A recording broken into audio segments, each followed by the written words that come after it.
Is this the most jam-packed episode of Monday Night Raw of the entire Netflix era, or what? Hey guys, welcome to the 716 Sports Entertainment Podcast, episode number 25. I cannot believe we've made 25 of these damn things already. Sure.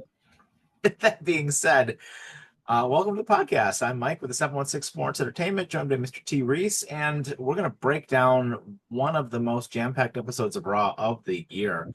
It really seems like, I don't know if they're listening to the fans or what, but like, my goodness, did they, a lot of newsworthy stuff that happened on this show. So let's just jump right into it. So the show proper opened up with John Cena making his way to the ring and, coming down and just, cutting another John Cena promo, kind of railing on R-Truth a little bit and sort of making fun of the fans for, kind of chanting that and making them seem like they, they really had a say in what actually happened. And then kind of talked about how he was looking for some more real competition. And the only thing that they really did was kind of allow a joke character, a wannabe John Cena to, to kind of get rehired there. So he was sort of like really laying into it, which, was interesting. And then as soon as he made the comment about competition, out comes CM Punk. And CM Punk told Cena that he wanted the Undisputed Championship. And, if it was going to make him into a monster to get it, so be it. And he was going to do whatever he needed to do to save wrestling. Which, CM Punk obviously kind of noted that was ironic that, him, kind of being in the role of the Boy Scout and Cena kind of being in the role of, the guy who wants to ruin wrestling when things were the exact opposite in 2011, 2012. And I thought this promo was fantastic, and I really loved, where they were going with this. And ultimately, Cena did one of the most heel things I think ever, because he knew what he was doing when he made that note about having the match in Saudi Arabia, given Punk's history of talking about Saudi Arabia. Yep. Fantastic opening segment. What did you think? Well, I love the fact that it's no holds barred every time Cena gets in the ring. He takes it as well as he gives it. So that's really fun to watch. And I'm interested. I mean, it seemed like this whole storyline from the beginning to now was like it was designed for him to fight Punk. Like out of everyone in the WWE right now, he's really the only one that would make sense. Just due to their history. And now they're complete role reversals when it comes to wrestling now. So I can't wait. I mean, maybe he does lose the belt to Punk. That's a bold prediction. I don't know. I still think it's going to be Cody. I mean, CM Punk did call him out a little bit about, wanting competition, and made note that, he's faced competition, noting that Cody was the best one that he got. And he kind of weaseled his way through that match to beat Cody a little bit. But, he did, CM Punk just proved, I think, why, he really is one of the best on the microphone. And I still do believe that CM Punk is going to win a title. I just don't think it's here. I don't know. I mean, WWE has not done anything stranger. That's true. I wouldn't be surprised if they decided to do that. And then somehow stretch out the storyline between them two, and Cena gets the belt back and he inflates his numbers. That would be wild. That would be absolutely wild. I mean, I'm just saying. I mean, obviously somebody like Randy Orton would need to be in agreement with that. You know what I mean? Because Randy's right there next to John right now. Yeah. I'm wondering if they're going to let him beat John's record. Yeah, maybe. Because he's close. He's only a few years off. I think he's got 14 or 15. Yep. So, I mean, you can put Randy on the run and tie him up. That's pretty cool. I mean, I think it would be kind of crazy if at least don't let them tie up. I mean, Randy Orton deserves it. I mean, he never left, unlike Cena, right? Like, he's been there thick and through, so that would certainly be interesting. Mm-hmm. So at the end of the segment, Seth Rollins walked out, kind of taunting both Punk and Cena with his briefcase and kind of did his stupid, goofy kind of laugh thing in a big, his circus green suit that he was wearing. Nothing really came of that. I was kind of surprised that he didn't come down to the ring and like say anything. It was just really sort of that, you know. Mhm. This led into our first match of the evening, AJ Styles and Chad Gable. Chad Gable, who came to the ring visibly visibly taped up and visibly in pain from his one match over the weekend. And the commentary made sure to let you know about that. But AJ Styles, obviously picked up the win with the Styles Clash, but this match was awesome. And I mean, what more did you really expect here, right? Between these two guys. I mean, AJ Styles is awesome. Chad Gable is awesome. This match was going to be nothing but fantastic. I mean, there was a little bit of shenanigans in this match, but I mean, I think AJ Styles picking up the win and building him up for, hopefully for him to go for the IC belt is definitely the right thing to do. Hmm. Yeah, I'm in full agreement with that. Um, I mean, hats off to both these guys. I mean, neither one of them ever have a bad show. Like both of these guys could literally work with anybody and any size wrestler in the ring. And I mean, another A+ match in my opinion. Um, I mean, Gable's strength. I mean, I don't think it's said enough in that wrestling how strong that guy is for his frame compared to the other guys. And he's much stronger pound for pound than probably anybody on that roster. Yeah. No, I, But I yeah, agree. hats off. Hats off. Good way of opening. I did want to say the reason why I think Seth Rollins came out and didn't say nothing was to swerve us to allude to him. He might cash in tonight. Yeah, I mean, we'll get to the main event in a little bit, but yeah, I was shocked with the way the whole thing went down in the show because we were all convinced that there was going to be a cash in, and spoiler alert, there wasn't, but Nope. very, very interesting how the show went off the air. So Roxanne Perez was backstage with Liv Morgan ahead of their fatal four-way, and Roxanne still kind of keeps trying to be like the peacemaker with the group and kind of like make a plan, to work together with Liv Morgan, and Liv kind of keeps dismissing her, kind of furthering the wedge between the two of them, between Liv and Dom as well. So be kind of interesting to see, where they sort of go with this. If Liv kind of breaks away and does her own thing, or if Dom ends up breaking away, or kind of where they end up going with this. But it did lead into our second match of the evening, which was the first in a Queen of the Ring tournament qualifier between Roxanne Perez, Rhea Ripley, Liv Morgan, and Kairi Sane.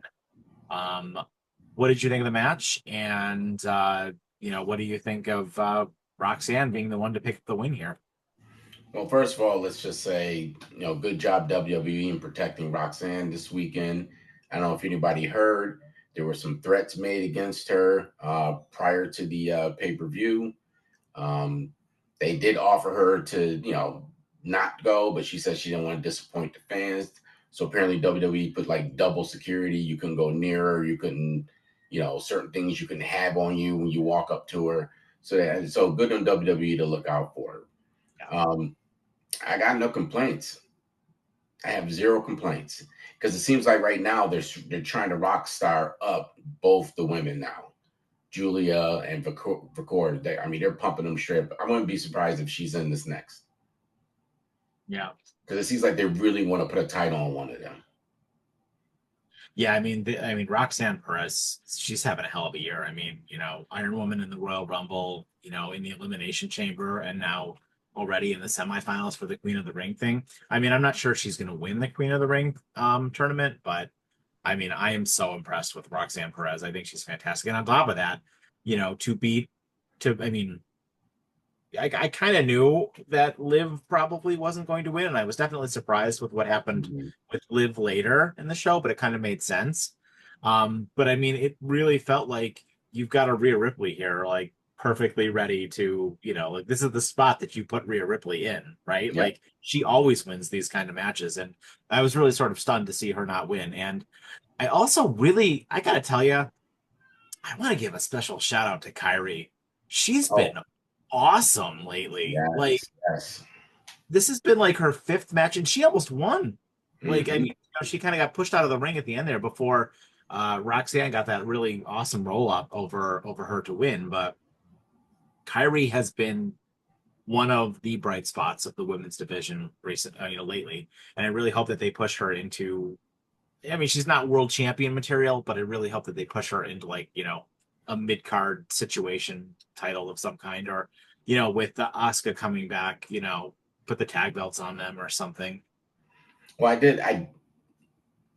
did like the fact that they're letting her look strong though in these matches, even though she's the smallest one in the ring.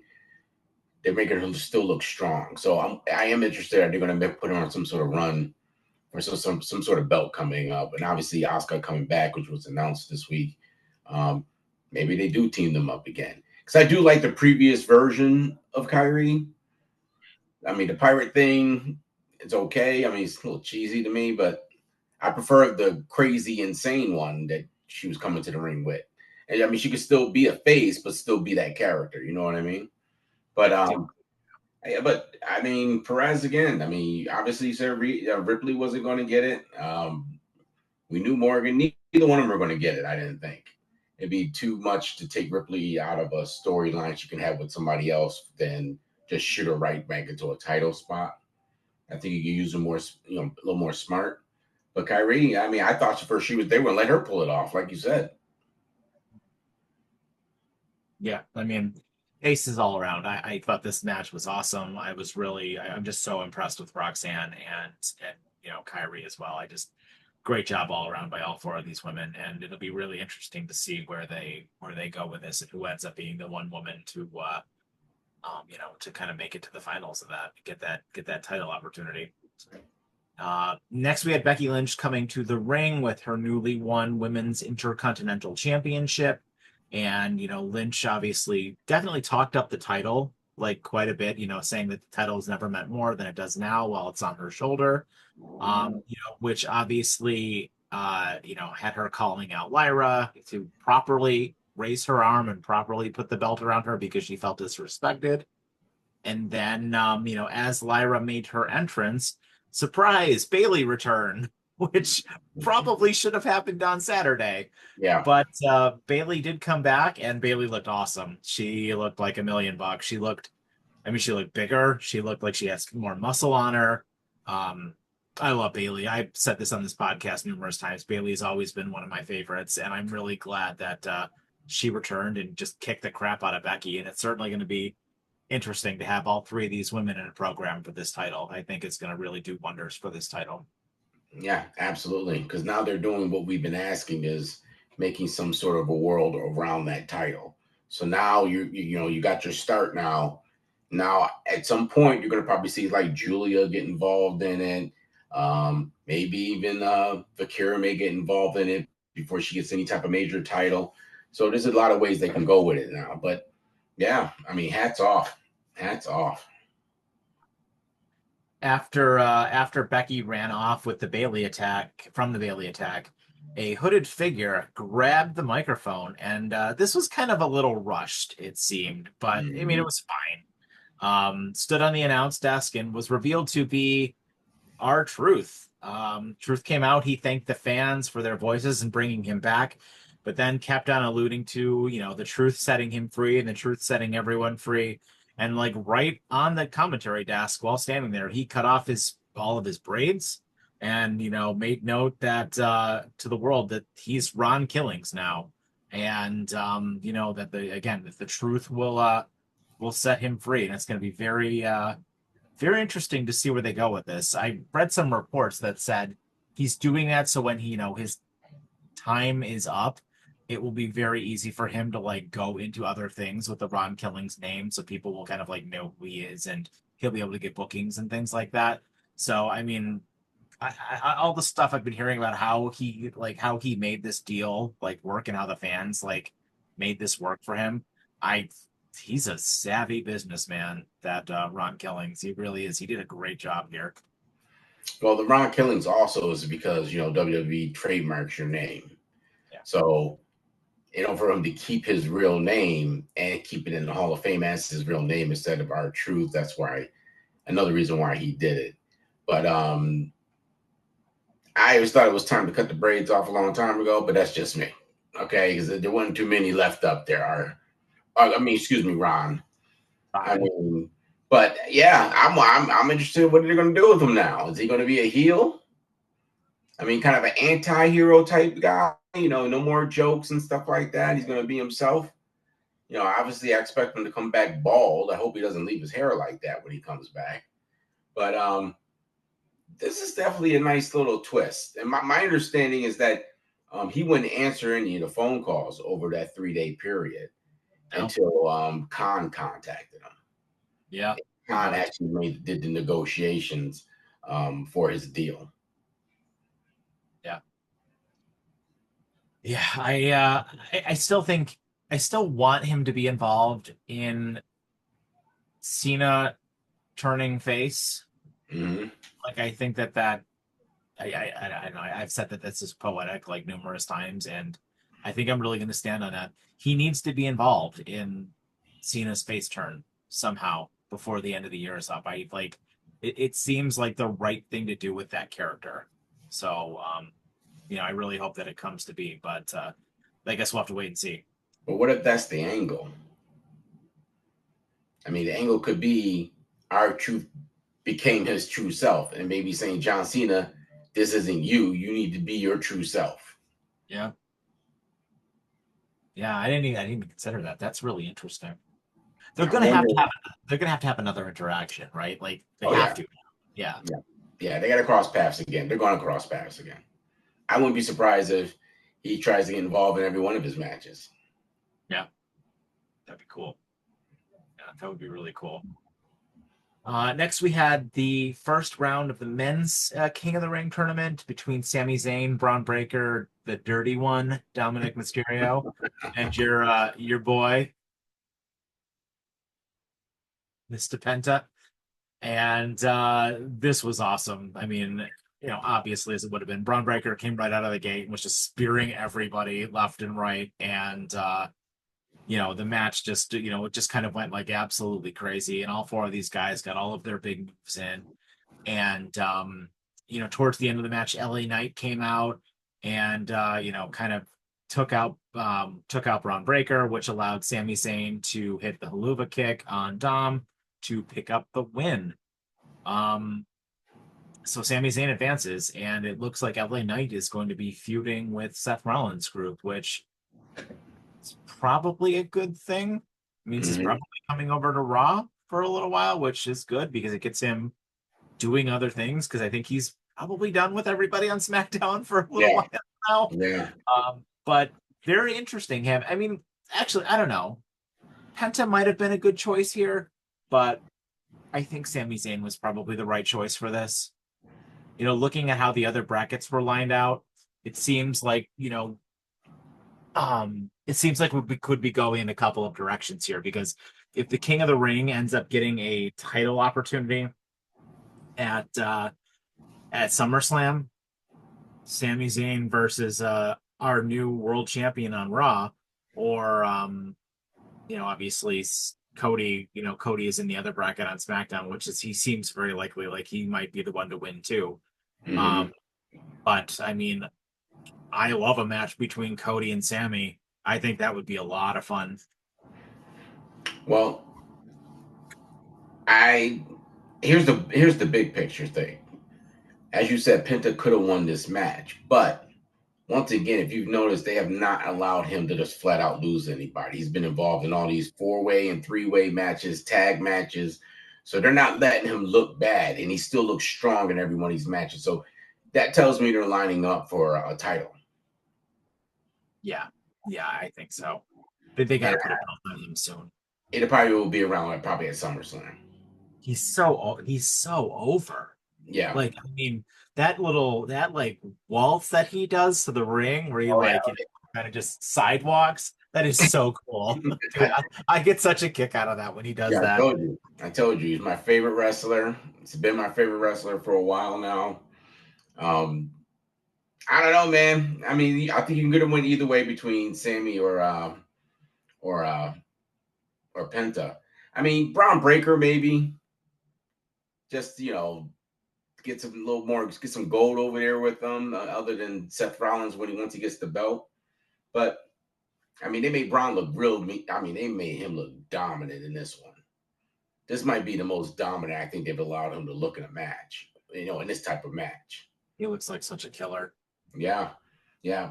But yeah, hats off to Sammy. See where this goes with him. The New Day was interviewed by Kathy Kelly backstage, and they said they were looking for new contenders for their tag team titles, and that Kathy Kelly should stop annoying them with questions every week. And then they were kind of talking with Grayson Waller a little bit. So there was something going on earlier in the show where Grayson Waller and Austin Theory were like yelling at each other backstage when Becky Lynch was like walking by them to go out to the ring. So I don't really know where that's going to kind of lead to. They aired a video package for the return of Asuka, so we kind of got that noted as official. Asuka's awesome. Everybody who follows us probably is regular wrestling fans, but for those of you who have not seen Asuka, she is fantastic. She is absolutely fantastic, and we are in for a treat next week when she has her Queen of the Ring qualifying match. I wouldn't be surprised. I mean, the only other person in her match that maybe could win would be Stephanie McCurr, but I'm really hoping they let Asuka win because Asuka is just awesome. She's so awesome, and I think it'd be an absolutely fantastic match. To have her and Roxanne Perez go at it, I think that would be a treat for everybody. Yeah.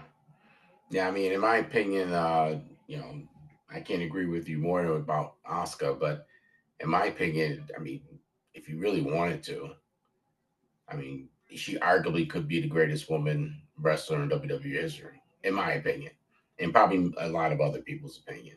Absolutely. She obviously doesn't get the credit for it. Obviously that language barrier, things like that, but she hasn't slowed down, and she reinvents herself every so often.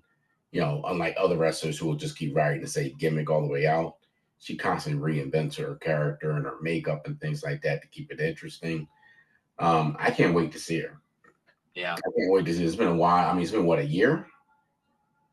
Yeah, I think she tore her forearm. I think it was her forearm or maybe her tricep that she tore. So yeah, it was like a 9 to 12 month that she's been gone. I mean, I agree with you. She needs to. I put her right back in the title picture. I mean, I know she's kind of friends with Io, but like, I don't know. She needs. I feel like you keep her hovering around the title picture because she should be at the top of the card. Yeah. And one more thing before we move on. What are we doing with New Day? Can you answer that for me? What are we doing? It feels like a placeholder reign, doesn't it? Like they're like almost like they're waiting to get enough time to like put the titles onto somebody else. Like it is kind of stupid. Like They don't even wrestle.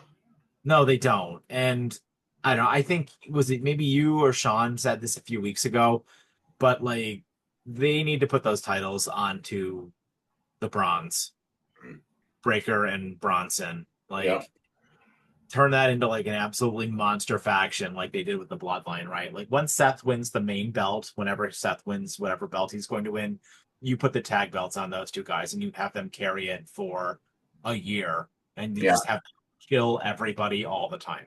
Yep. I'm in full agreement of it. The only other issue is that you got to get some other title. You got to get some other tag teams over there. Yeah. And right now, Raw is. I mean, it's like a desert with tag teams. Yeah. All the good tag teams are on SmackDown. That's right. So I mean, they're going to have to do something. I don't know if you, at some point, break up what they have in SmackDown, split it up. My opinion, the way SmackDown's going with it, I think you kind of leave it where it's at. Any other tag teams, they got to go immediately to Raw.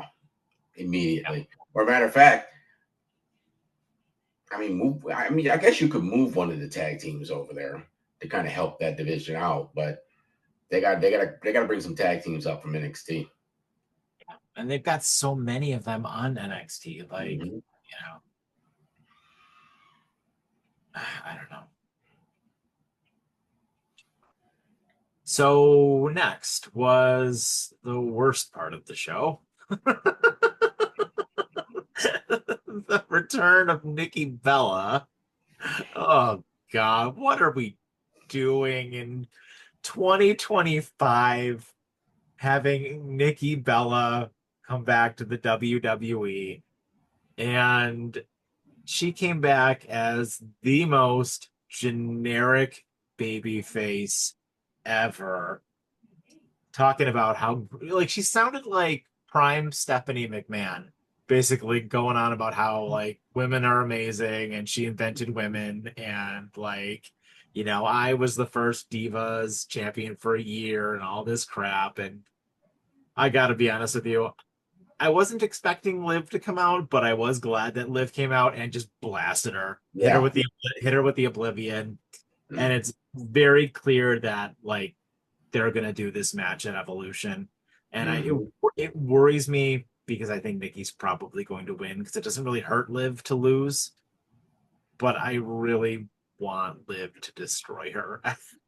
You know what? I think it's the other way around. You think so? Yeah, absolutely. Absolutely. I mean, it makes no why pick Liv to do it then?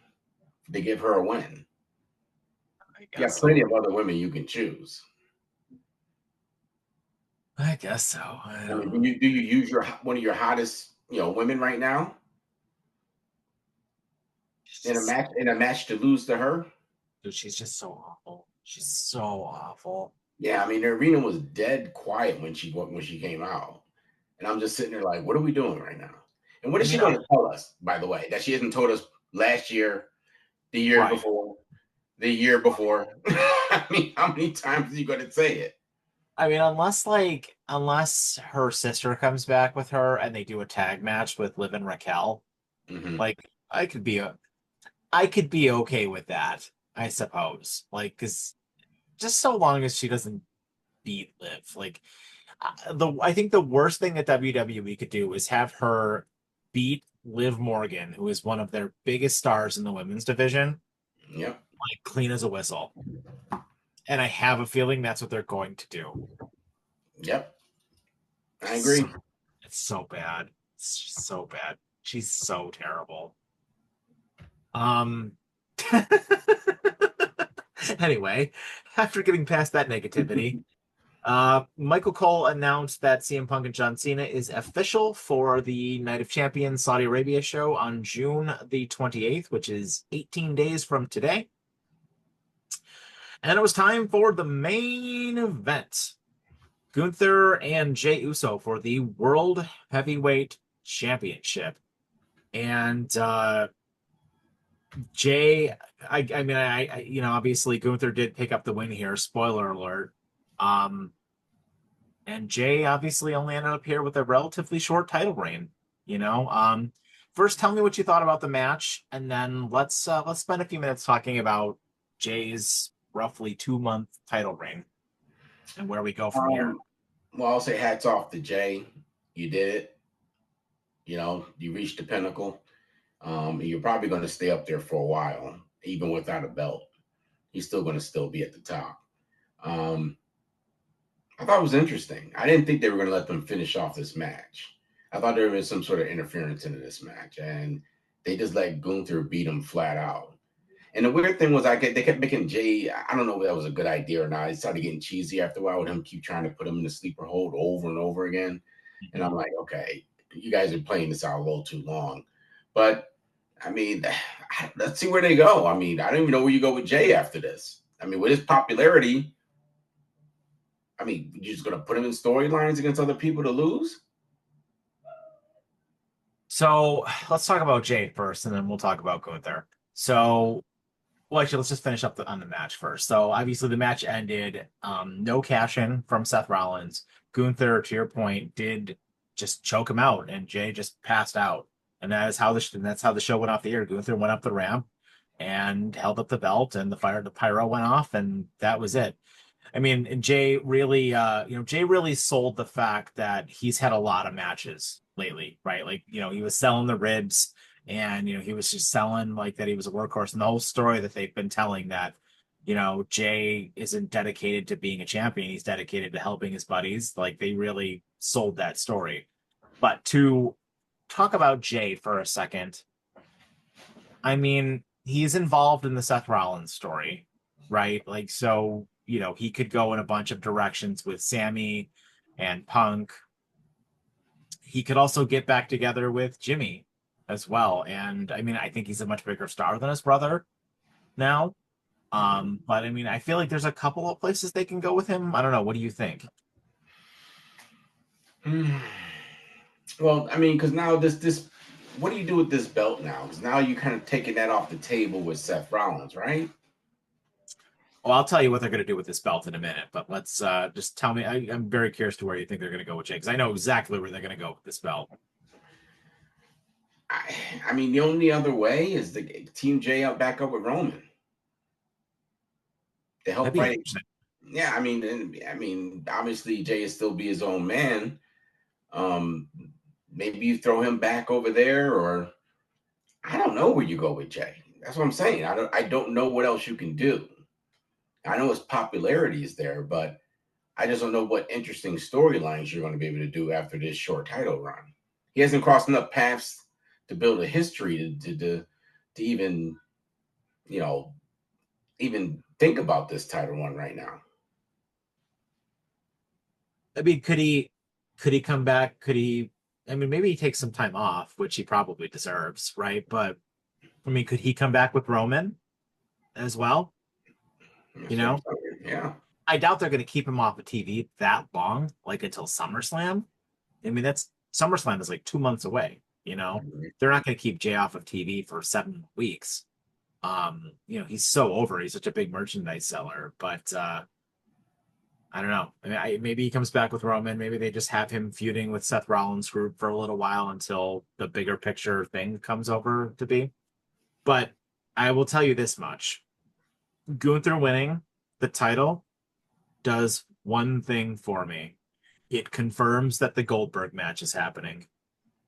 What? Abso-friggin-lutely. Absolutely, the Goldberg match is happening. Hmm. Abso-friggin-lutely. And you know what's even more terrible? They're gonna friggin' have Goldberg win. Get out of here. Nope. I'm telling you right now, it's gonna friggin' happen. It's like Vince McMahon all over again. Remember when Goldberg squashed the Fiend? Dude, they're gonna Yeah. do the same. They're Yeah. gonna do the same goddamn thing. They're gonna do it. I know But, it. I but feel it in my bones. wait. Gunther though? Dude, I'm telling you. I'm telling you. I There's just no I way they will because I think this is his last match, correct? I don't know, dude. I have this pit in my stomach about the whole thing. I really do. I believe this is a retirement match. So if it It's is, supposed to be, but dude, what if they have him win? What if they have him win? I'm gonna be honest with you, then you know what? That's a damn shame. Because this dude can't even get through, getting his body ready for this match. I think this was supposed to have been announced like the you know, last pay-per-view. But your boy can't even get up out of bed without ripping a muscle now. So I have no idea why they would even let him beat Gunther. It makes no sense to me. But I mean, you could be right though. I mean, this could be signaling that, and why Goldberg will wrestle somebody without a belt as a retirement match, blah blah blah blah. Quite frankly, I don't think he needs a retirement match. He was great in his prime, but he's been. I mean, when he got to WWE, he just kind of fell off for me. He started to get repackaged by WWE. It didn't feel as authentic as it did in WCW. I don't know. I mean, every time his last two matches have been terrible. I remember when he knocked himself out before he got in the match with Undertaker. I do remember that. It was Yeah, so he bad. said he gave himself a concussion. That's why the match didn't last that long because he couldn't stand up. Ugh, What are we doing? it was so bad. What are we doing? So bad. But it's in the next one is the next show is the King and Queen of the Ring Yep. on June 28th. It won't be at that. No, it's Night But of Champions, isn't it? or not or well, yeah, and King and Queen of the Ring, Yeah. right? But it's Night of Champions. Um, and then the Saturday night main event on Yeah. July the 12th, the all women show the next night, and then SummerSlam. in like the first weekend of August. It's almost here. Yeah. So either they do it in Saudi Arabia or they do it at the Saturday night's main event. And They're doing it. it's a They're doing big it. payday if he goes to Saudi Arabia, dude. It's a big payday if he goes to Saudi Well, Arabia. well, also don't forget now John Cena will be fighting CM Punk on that show too. Mhm. Dude, they're gonna So pay him a Brinks truck for that match. do you know how much money WWE is going to get paid for having this?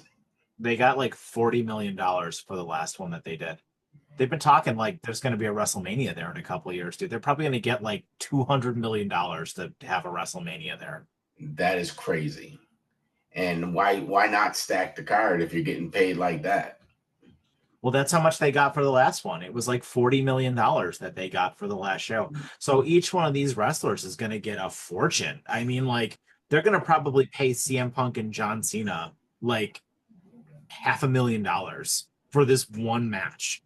I think more than that. You're probably right. I mean, because obviously, I'm pretty sure people like John Cena and CM Punk have in their contracts some percentage of sales. Oh yeah, well, plus all the merchandise too, right? Like that Mhm. doesn't even count the merchant and all the stuff that they're going to sell there. Like I know Cena gets a royalty. Most of those guys get a royalty on their merchandise, but like every one of those little kids there is going to be wearing a John Cena or a CM Punk shirt.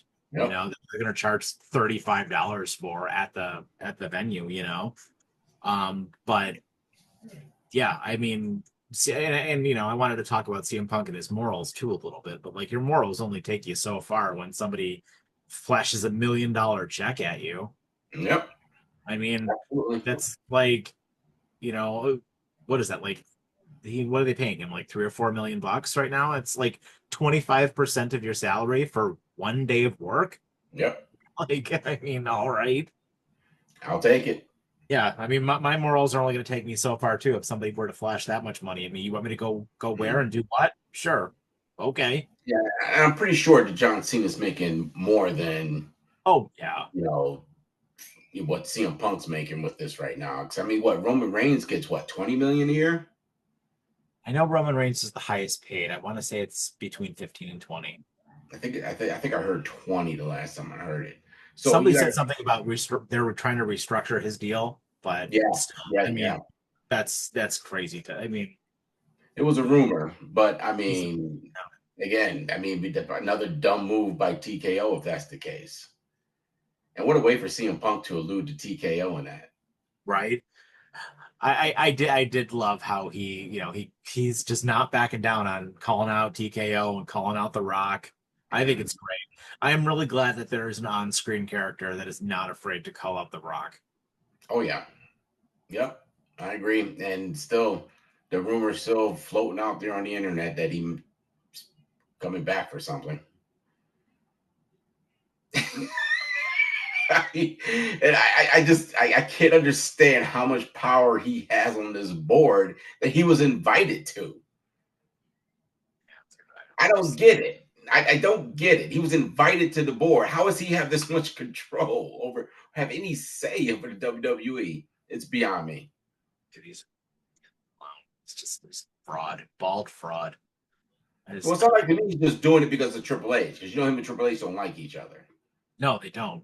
And there's been so many reports about Triple H like not potentially maybe not around forever as Yep. well too. Like the job security might be like a real interesting thing for the next couple of years here. I don't know. That would be a damn shame if they let Triple H walk out of there, like, and they put one of the Rock's cronies in there to like run it.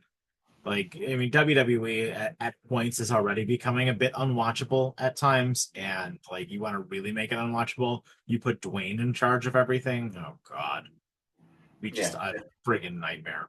they're in trouble. Yeah. If he gets his hands on this company, they're in trouble. And you think celebrities now are being pushed? How about when the title writes in the script that he holds the belt for the rest of his life? Yeah. Or I mean, or how about when they put you know, how about when they like put the title on like friggin' like Logan Paul or something like that, right? Like, cause you know that would happen. Yep. I mean, they've already almost done that a couple of times. Like, And we're they getting just keep throwing them in the title matches too. so You can ridiculous. just pop up on show and then you start challenging for a belt somewhere. It's like, why are we doing this? This is stupid. Yeah, it's really bad. But I mean, I think the Saudi show, people say, people do like to crap on those Saudi shows, but I will say those Saudi shows end up being pretty awesome when they Mhm. happen. Like every single time they go to Saudi Arabia, it's always a good show. They really always end up doing a really good job when they go over there. So my hope is that the end of the month that show is going to be real good. Um, but yeah, overall, that was Monday Night Raw, and it was stacked. What's your final rating for the show? Oh, hey, I give this one a 4 out of 5. It was definitely a good show. Probably the best Raw or even SmackDown since WrestleMania. I probably would say this is the best show by far. But now they've kind of mixed it up a little more. I don't know what they're gonna go with Gunther now. Let's see what happens. But now I'm back. I'm intrigued again. I can't wait for SmackDown. Yeah, I completely agree. I loved all the returns. I love Bailey coming back. Bailey's my girl. Love Asuka coming back. I think that's fantastic. I'm really also too curious to see where they go with Gunther. I think that's going to be wildly interesting. And then, of course, I mean, CM Punk and John Cena. Just give me as many television episodes between the two of them on screen, just talking shit to one another. I want like 7 more episodes of that. It's a shame we're only going to get like one or two more of them because I think it's going to be absolutely fantastic when the two of them just lay into each other over the next few weeks. So, but that was our episode, guys. Thank you so much for joining us. As always, smash that like and subscribe button. We really appreciate it. And with that, have yourselves a great evening and take care.